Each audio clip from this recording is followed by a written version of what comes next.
You, I wanna celebrate you.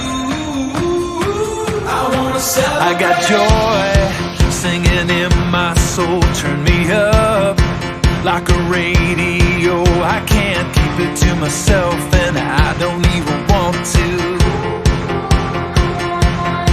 Tune me in to your frequency, running through every part of me till I become the song singing back to you. I got two hands, they were made for clapping. 2 feet, they were made for dancing. One voice gonna make some noise. I was made to celebrate. I wanna celebrate. I wanna celebrate. Come on, people, if you got a pulse, that's a reason. It's more than enough to kick off your shoes and dance like it's your birthday. Shake your heart loose, let your body lead the way. Ooh, I got two hands, they were made for clapping. 2 feet, they were made for dancing. One voice gonna make some noise. I was made to celebrate. I wanna celebrate you. I wanna celebrate you. I wanna celebrate you. I wanna celebrate.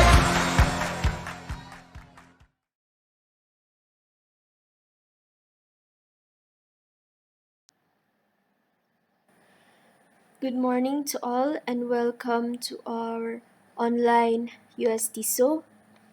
And this is Mylene.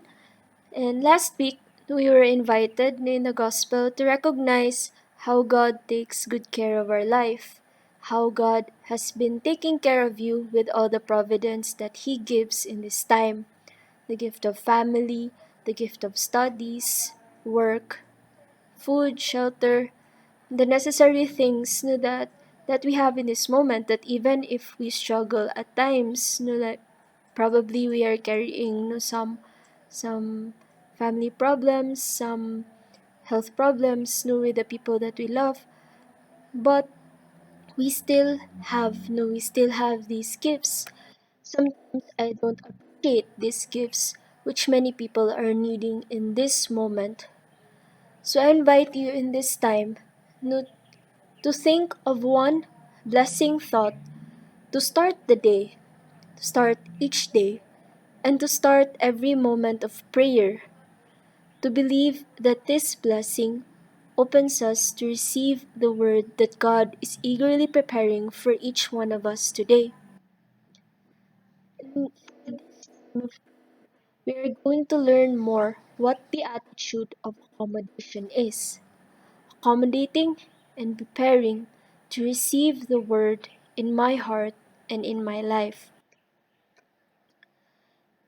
And the gospel for today that we are going to pray about is in Matthew 22, verse 1 to 14. And as we go through the passage, let us savor the word of God bit by bit. To be in the atmosphere of the scene, kung saan sila, kung anong ginagawa nila, and the characters present in the parable of the wedding feast. So the first lines goes like this. Jesus again used parables in talking to the people. The kingdom of heaven is like this. Once there was a king who prepared a wedding feast for his son. He sent his servants to the invited guests to come to the feast, but they did not want to come. So he sent other servants with this message for the guests. My feast is ready now. My steers and calves have been butchered, and everything is ready. To the wedding feast. In preparing, it says, a wedding feast no for his son. How is he preparing this feast? By sending messages, the inviting, preparing the food, probably preparing the place as well. He is doing everything, everything for his son and for the guests. But his one request was just this: everything is ready. Come celebrate with me. Like the king, God is preparing something for us in this time. What is God preparing at the moment? What does He want to celebrate with us? For us Filipinos and for other cultures as well, feasts are important. So kung talagang pag may birthday, pag may kasalan, pag may special occasion, na meron talagang pagkain, may mga tao, may mga laro, and fun. In this week, no, in this time, one of my sisters in the community has a biological sister no, who got married last Friday. And her joy no, during the week, yung saya niya no, along with her family, radiated to us na na-feel din namin. So we also join no, in the celebration. Maybe hindi kami doon physically present, no, especially in this time of pandemic, but to enjoy being one with her sister, celebrating with food and companionship no, that we will have no, and to share messages no, of congratulations. So we sent a video message no, to her sister. The joy in the start of a new life, of a new family. And we see as well no, the attitude of God, excitedly preparing the food and the fruits that we need in this time. What is God doing for you personally in this moment? What do you need? What kind of food? What kind of joy is He giving to you and preparing for you to receive in this time? So continuing with the passage, it says, "But the invited guests paid no attention and went about their business. One went to his farm, another to his store, while others grabbed the servants, beat them, and killed them." I know in the next lines that the people responded not as the king would have wanted. First, they didn't want to. Then they paid no attention and went about in their busy lives. And the worst is some of them killed the servants. They had excuses, didn't mind, had other matters, or even did something bad to the king's servants. And sometimes we can, maybe we have our own excuses as well. Our time, our priorities, probably our tiredness and laziness, then many other things that is in our heart, in our thoughts, no, and in our hearts. What are my personal excuses in enjoying and celebrating my relationship with God? Do I also take importance in my time with Him? Did I look for means to be with Him, to accommodate Him in my life? In the next lines, we find that the king was very angry after he received. So he sent his soldiers, who killed those murderers and burned down their city. Then he called his servants and said to them, "It's ready. I did not deserve it. Now go and invite to the feast as many people as you find." So the servants went out into the streets and gathered all the people they could, good and bad alike, and the hall was filled with people. The king was angry. I also would understand and empathize with him. How do you feel when you prepare something and the people didn't come? One personal experience that I have, I remember my mother when she prepares delicious food for me when I get home. And because of the long travel from school at tsaka traffic pa din, so nag-decide na lang akong magpunta sa mall, tas may mga kasama akong friends, at tsaka kakain ako dun. And minsan, I forget nor intentionally not mention or text her kasi baka pagalitan ako or magtampo yung mama ko. And I see how she gets mad, no more mad, and disappointed because she prepared something special for me. And seems like I was ungrateful for that act of love, not even to mention or text her. And I guess it's the same feeling with the king in the gospel. He was thinking so much in the son, in his guests, the people that his son loves, and he loved them as well.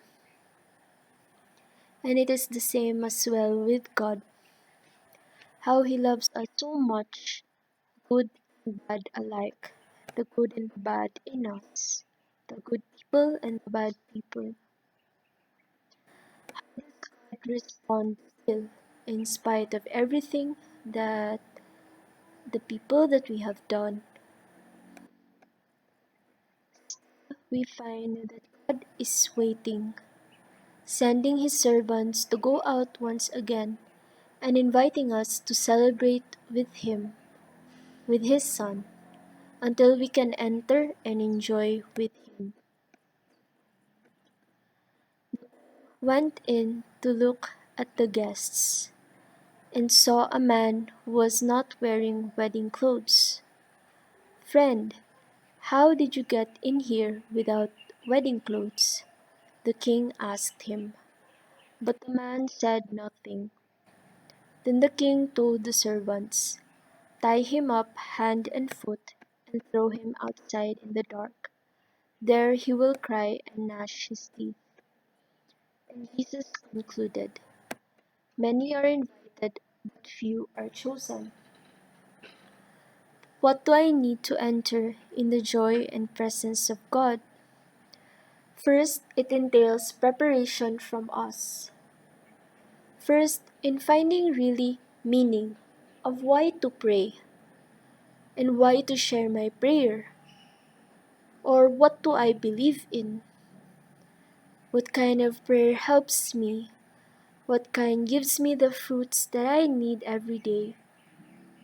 That experience of prayer na walang ibang tao na naka-experience nun. I remember one simple experience of prayer in the jeepney. I was then tired kasi 7:30 a.m. yung class ko. Thinking of my first subject when I get to school, and I felt very mad of not being able to prepare some things well for that day. Then I read this line in the jeepney, which says, God is with us. And as simple as that, it reminded me of the presence of God and start to read a line of the daily gospel in my phone and to dialogue with him simply, how are you, Lord? I'm very tired. As simple as, look at these people, look at all the people in the jeepney. And after which, I had the strength to face my day with that just one word, God is with me. To face my classmates and that are teachers for me in that time. Those little daily experiences of God's presence gives joy, and that's what I share to others. Experiences of faith that I share in the life, of going out in spite of the difficulties that I am living. What are those daily simple experiences that I have of His presence? But even that, to recognize and experiencing Him entails preparation to wear the clothes that I will need. What are these? From the passage, no wedding clothes. It's the choice of disposition, how I feel, what I think, whom I am sharing with. To be silent, to be not distracted no by the things that are in my mind, the feelings that I have, my surroundings, the gadgets, and many things. To really be sincere in the set time that I have for Him. Because I want to enter in your joy, Lord. What is your joy today? And we find in the conclusion of Jesus in the last part of the passage, many are invited, but few are chosen. And being here, listening to His word, He has chosen us to receive His word today and encounter Him. Encourages us as well, no, as we receive, to invite many people into His feast through our life of prayer, through our efforts in this day, and to continue to offer this time of experience of silence, of prayer, of work, for the many people who are in this time frontliners, for all those who are sick and vulnerable in this time of pandemic. So I invite each one to spend some few moments to be with Him and to read once again the passage and to let it be a part of your day, of your week, of your life this time.